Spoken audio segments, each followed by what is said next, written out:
Olá, seja muito bem-vindo ao Panorama, um programa da TV Assembleia de Minas Gerais. Como o próprio nome já diz, a principal função do Poder Legislativo é legislar, ou seja, fazer leis. Mas para que as leis sejam elaboradas, há todo um processo de discussão que leva em conta os mais diversos pontos de vista. É aí que entra a participação da sociedade. Você sabe quais são as formas de participação do processo legislativo? Pois então fique ligado que o Panorama vai tentar clarear um pouco mais sobre esse assunto para você.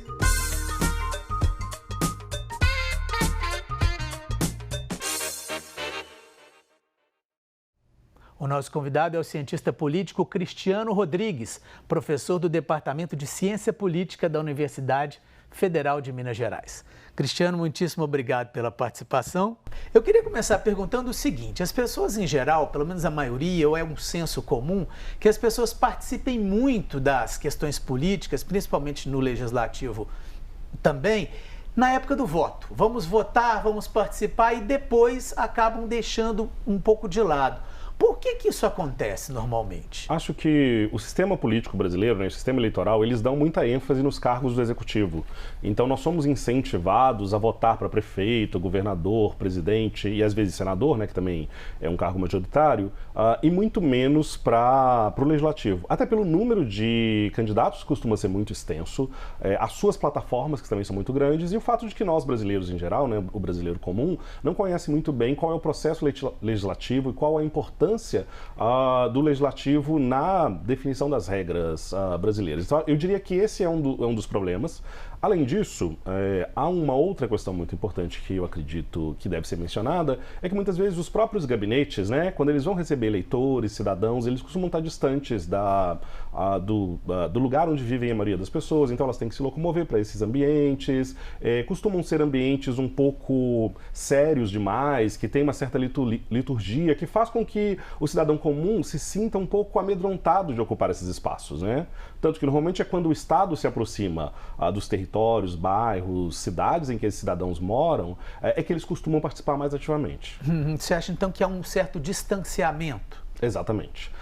Pois é, não, a Assembleia aqui, ela busca, nós vamos ver ao longo do programa, justamente apresentar alguns canais de participação para as pessoas estarem um pouco mais próximas do Poder Legislativo, no caso estadual. Agora, às vezes, mesmo assim, isso não acontece. Na sua opinião, é falta de interesse ou muitas vezes falta de informação de que esses canais existem, por exemplo? Eu diria que são ambas as coisas, né? Existe uma parcela da população que realmente tem um interesse limitado na política, né? Quando nós observamos uma série de pesquisas, enquetes, em que perguntamos aos cidadãos o que eles entendem de política, se eles gostam de política, as respostas normalmente são negativas. Existe uma descrença em relação às instituições políticas no Brasil que é grande, né? E que se acentuou ainda mais nos últimos anos. Há também a dificuldade de falar a língua das pessoas. O cidadão médio, ele é muito diferente de um cidadão que conhece o sistema político, que conhece o sistema eleitoral, que sabe como funcionam as casas legislativas, os executivos. Então, muitas vezes, informá-los dentro da sua linguagem, dentro daquilo que eles são capazes de aprender, gera uma dificuldade para as próprias assembleias e para as próprias câmaras municipais. Falta falar um pouco mais a linguagem que o povo entende? Seria mais ou menos isso? Exatamente. Hoje em dia, por exemplo, boa parte da comunicação das pessoas se passa pelas redes sociais e até aplicativos de telefone de comunicação instantânea, né? Muitas das comunicações e informações que nós distribuímos para os cidadãos costumam vir via canais institucionais, ou via grande mídia. Então, não necessariamente a gente vai atingir um grupo grande de cidadãos. Eu queria acrescentar uma outra coisa ainda, que é em relação aos horários em que se costumam acontecer atividades que possam trazer os cidadãos para participarem.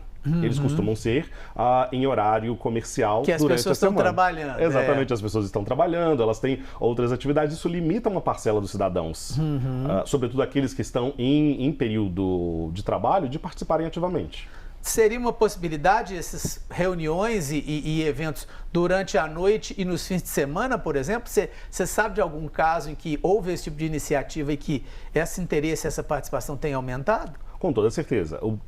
Quando nós tivemos experiências como orçamento participativo, os conselhos, né, que são experiências de participação que a gente tem nos municípios, tem no estado e tem mesmo no governo federal, eles costumam ter horários variados de participação, para congregar pessoas. Um outro experimento é o parlamento online, né, em que indivíduos podem vocalizar suas questões que são de interesse deles para os legisladores a partir da internet. Então esse também tem sido um mecanismo importante de trazer o cidadão mais próximo da política institucional. Pois é, falando em internet, eu queria mostrar para você e para o nosso público alguns dos canais de participação que os cidadãos têm para entrar em contato com o Poder Legislativo aqui em Minas. Veja só. Uma possibilidade é a participação nos eventos promovidos pela Assembleia.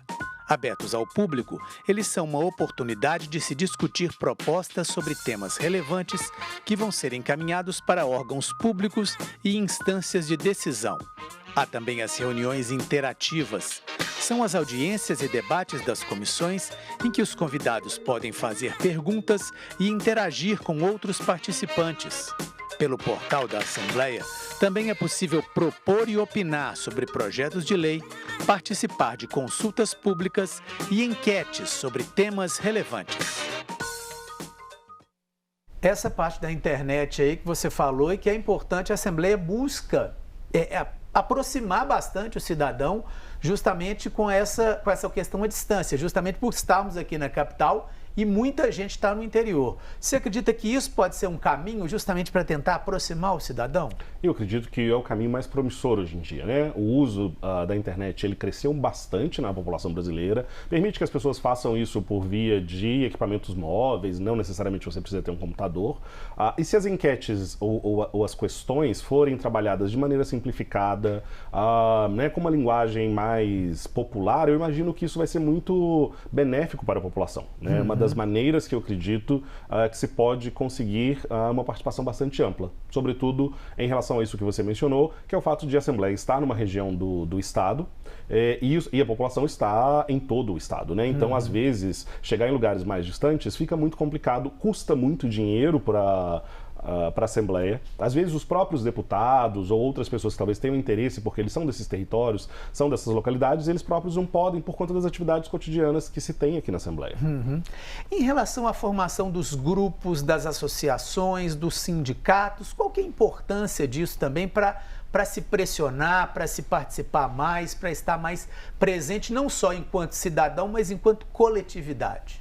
Fundamental, né? Nós podemos entender que associações, sindicatos, movimentos sociais ou mesmo ONGs, elas são uma forma de representação da sociedade ainda mais ampla. Nem todo mundo consegue participar, né? Nós não conseguimos produzir uma democracia participativa em que, sei lá, 200 milhões de habitantes participam, ou se a gente reduz isso para a população de Minas Gerais, ainda são 30 milhões de pessoas.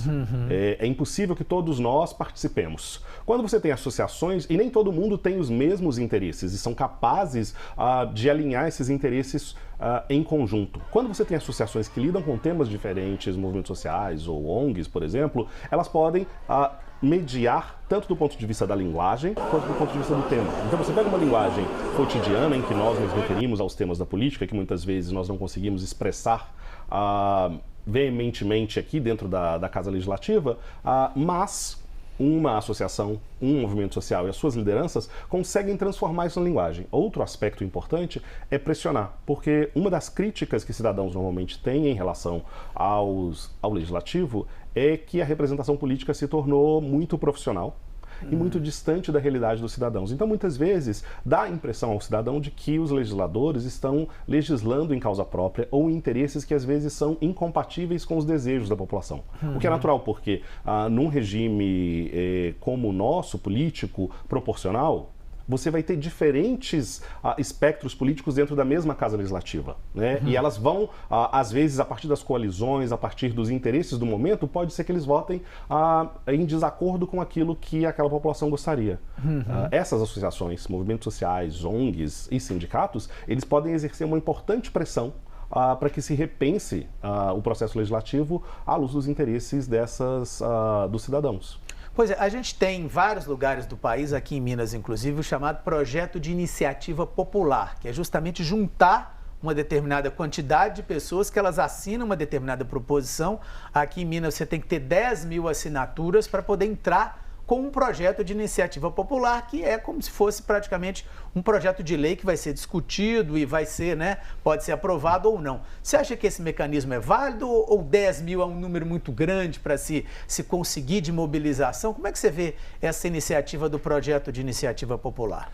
Eu creio que seja uma iniciativa muito importante, ela consta da Constituição, está aí, e já foi usada em algumas vezes no Brasil. Eu acho que 10 mil assinaturas não é um número grande.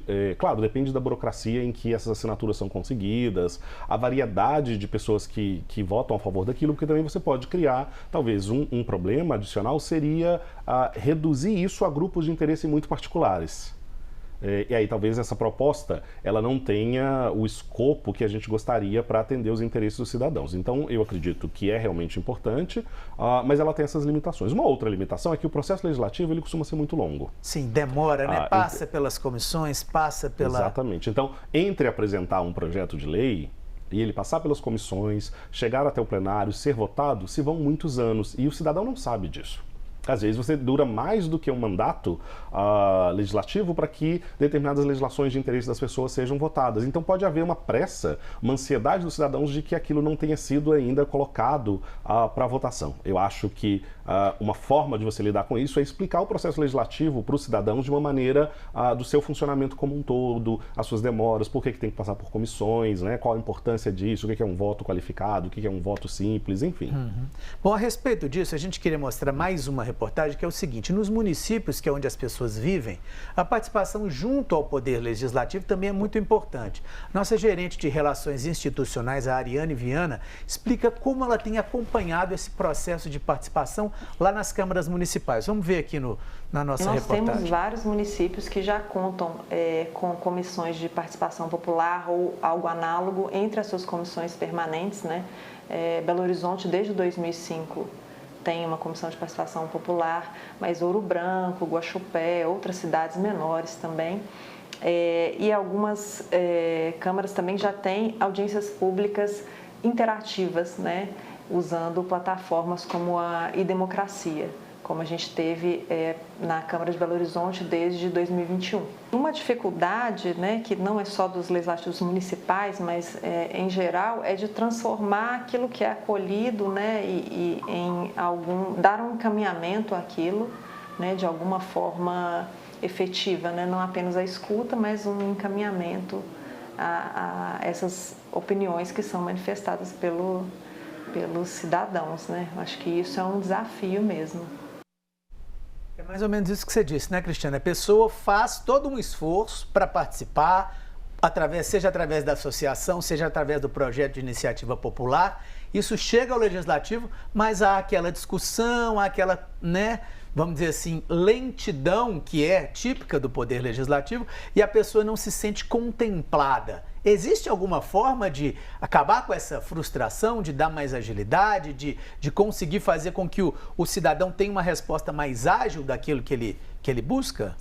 Creio que talvez a maneira mais adequada disso é que as comissões, né, como essas comissões de participação popular, que exista, por exemplo, dentro das câmaras municipais ou outros espaços institucionais, algum poder decisório, ainda que mínimo, destinado à população. Que não seja só um poder de vocalizar temas.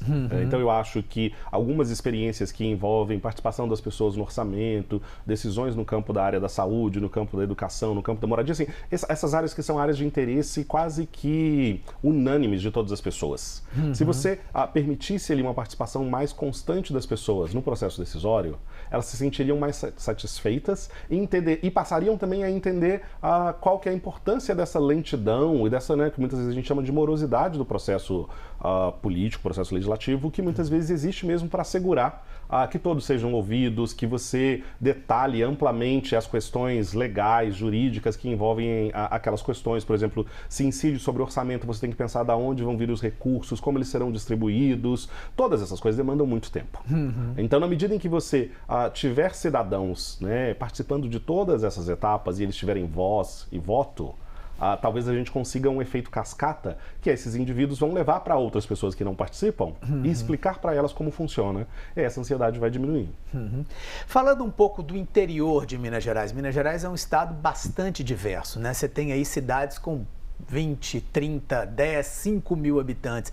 Como é que você vê, é possível já ter algum tipo de ideia de como é que é essa participação em cidades bem pequenas? Quer dizer, essa participação é mais próxima justamente porque a cidade é pequena, porque o cidadão conhece o vereador, sabe quem ele é, tem uma cobrança maior, ou pelo contrário, justamente por isso ele acaba deixando de lado e não participa tanto? É possível ter essa noção? Há bastantes estudos mostrando que sim, há uma participação maior quando as municipalidades são menores, mas em compensação tem uma contrapartida que essas regiões costumam ter menos recursos. Muitas vezes uma série de pressões que vêm da sociedade civil para aquelas cidades não podem ser cumpridas porque elas demandam às vezes de recursos que advêm da federação, recursos que advêm do governo do estado, e aí essas cidades costumam ter dificuldades de lidar com isso. Então a maior proximidade, a maior participação desses cidadãos não necessariamente implica em maior impacto no legislativo, porque a gente tem outras dimensões que não competem efetivamente aos cidadãos. Mudando agora vamos dizer assim, de esfera, Câmara e Senado, por estarem mais distantes, por estarem lá em Brasília, por estarem um pouco mais, vamos dizer assim, não sei se poderia dizer mais difícil de se buscar e de se forçar alguma coisa, de se participar. Você acha, como é que você avalia as participações? A internet tem permitido hoje que o cidadão chegue mais próximo lá, ou ainda se ficam ilhas de discussão ali, uma coisa um pouco mais entre os próprios parlamentares e a participação popular efetiva é mais difícil? É uma participação bem mais difícil, né? Primeiro, se a gente pensa isso que nós estamos pensando para Minas Gerais, você amplia isso para 27 estados e o Distrito Federal. Uma população gigantesca. Você tem ainda muitos interesses sendo vocalizados, discutidos dentro da Câmara. Faz com que o cotidiano da Câmara e do Senado, ele seja um cotidiano muito tenso, muito estressante para os próprios parlamentares. Além disso, esses parlamentares têm que vir às suas bases. Eles têm os grupos de assessores que muitas vezes vêm e ouvem demandas da população. Faz com que a participação realmente seja muito mais complicada.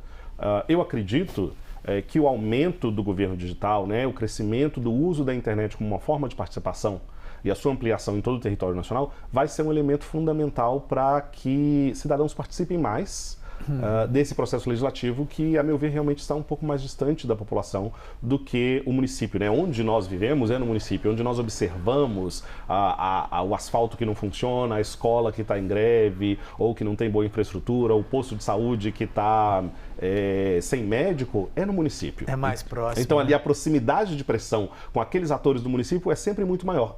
Quando a gente vai para a Câmara e para o Senado, a distância é muito grande. Perfeito. Só para finalizar a nossa conversa, tem algum país que a gente possa colocar como exemplo? Falar assim, olha, nesse país a participação popular no Poder Legislativo é algo mais avançado, é algo que a gente pode tentar caminhar nessa direção? Ou cada lugar tem as suas próprias dificuldades e é difícil a gente falar assim, olha, esse aqui é um bom exemplo? Seria difícil, né, dizer um modelo, porque você pode até replicar um modelo, mas as sociedades são diferentes. Né? Os cidadãos funcionam de um jeito diferente, as regras eleitorais, as regras políticas funcionam diferente. Mas nós sabemos, por exemplo, a Suíça tem um padrão de democracia participativa muito alto. Você não tem, por exemplo, em alguns espaços, os cidadãos participam como se eles fossem a Câmara de Vereadores. Então, municípios muito pequenos, os próprios cidadãos podem atuar como legisladores dentro daquele espaço. Nós temos o Canadá, que também tem práticas muito amplas de participação. E outros países também, né? Então, experimentos como as enquetes, os plebiscitos, os referendos, ou mesmo a participação dos cidadãos no orçamento, nos conselhos, que é um padrão bastante brasileiro e latino-americano, das participações nos conselhos, nas conferências e a sua incidência sobre o orçamento, são dimensões positivas de participação. Mas, de novo, é muito complicado a gente imaginar que seria possível replicar um modelo de qualquer outro lugar. Numa sociedade específica como a brasileira, exatamente. Porque nós temos a nossa própria diversidade, as nossas próprias questões a lidar. Perfeito. Cristiano, muitíssimo obrigado pela entrevista. Obrigado, Fernando. Foi um prazer estar aqui. E o Panorama de hoje termina aqui. Muito obrigado pela sua audiência e até o nosso próximo encontro.